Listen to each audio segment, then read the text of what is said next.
Hello, this is Joe Pryor of the virtualrealestateteam.com in Oklahoma City. This is another in that series of informational videos about investing in real estate, but I'm going to kind of talk to something about something that's just a bit more unique that I don't talk about.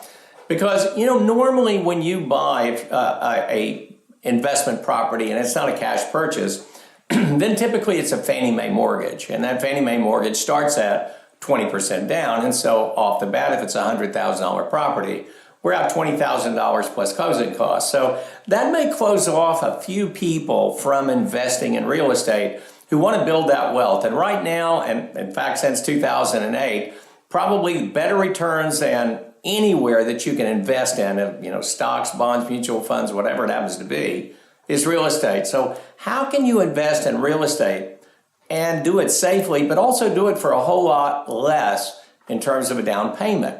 Well, I'm going to tell you one very, very simple way, and that is to buy a property with FHA for investment. Yes, you can do it, but there's a catch, as there always is.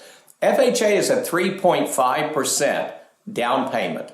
All right, so that's a heck of a lot less than 20% down, and so you're out, $3,500 instead of $20,000 on that $100,000 house.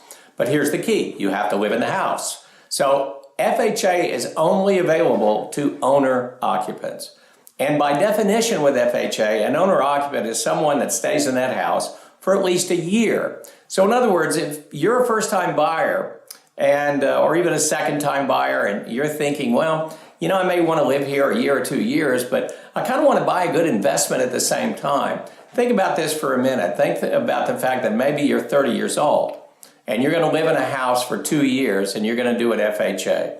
Well, for the next 10 years, you could buy 5 homes that give you positive cash flow that by the time you're 65 are paid off, and you only had to put down 3.5%. Now, it's very, very important that when you buy that home that you do not misrepresent what you do.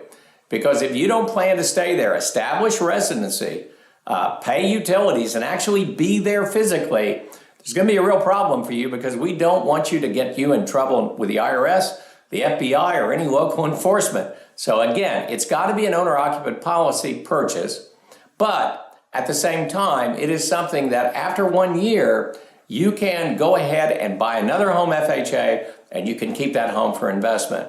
So I just kind of wanted to put that out there for some of you who think, boy, I want to hold off for another 10 years where I can accumulate a little bit of money.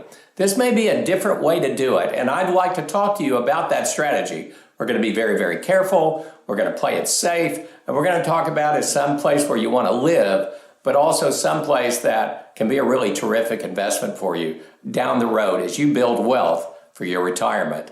This is Joe Pryor of the virtualrealestateteam.com in Oklahoma City, where we deliver traditional real estate values at the speed of technology.